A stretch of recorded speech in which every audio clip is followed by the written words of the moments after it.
गोश्त पाक का दीवाना रहता था। वो बच्चों بوگی سنیے को, گا सैयदों के बच्चों को बहुत प्यार करता था। और वो सैयद का बच्चा देख लेता, उसको उठाकर खिलाता, उसको चीज दिला देता और इस तरह करता था। उसका इंतकाल हो गया।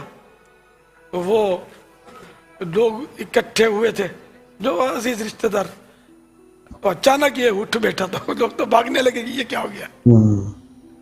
तो इसने बोला कि डरो मत, मैं मरा हुआ ही हूं, लेकिन हुआ ये कि मेरे गोश्त पाक आ गए, मेरे मुर्शिद आ गए, मेरे पीर साहब आ गए और मेरे को ठोकर मारी कि उठ, तौबा किए बगैर क्यों मर गया, तौबा कर ले। तो फिर उसने गुनाहों से तौबा की, कलमा पढ़ा और फिर सो गया। हमारा हुस्न ज़न है कि जन्नत की गलियों में। बिस्मिल्लाहिर्रहमानिर्रहीम, अस्सलाम वालेकुम वरहमतुल्लाहि वबरकातुहू। लिसनर क्लिप आपने सुना, अल्लामा इलियास कादरी साहब दामत बरकातुहुल आलिया क्या कह रहे हैं, ये तो आपने सुन ही लिया कि एक आदमी सैयदों के साथ बहुत प्यार करता था, चलो कोई बात नहीं, लेकिन फिर मर गया, अचानक जिंदा हो गया और फिर कहने लगा मेरे गौस पाक आ गए। उन्होंने मुझे कहा उठ जाओ, बगैर मरे जो है वो, बगैर तौबा किए मर गए हो, तो पहले कलमा पढ़ो, फिर जो है वो मर जाओ।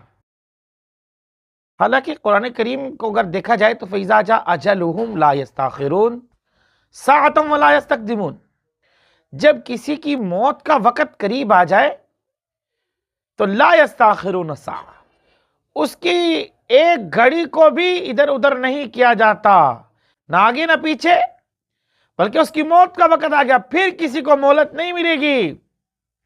अगर इसी तरह मोहलत मिलती तो कुरान करीम में मौजूद होता, किसी को मोहलत नहीं मिलेगी। लेकिन यहां पर देखो तो ये गौसे पाक के मुरीद ये कह रहे हैं कि जनाब तू, गौसे पाक आए और उसने अपने मुरीद को खड़ा किया, फिर ये ऐलान किया कि तू तौबा किए बगैर मरा है।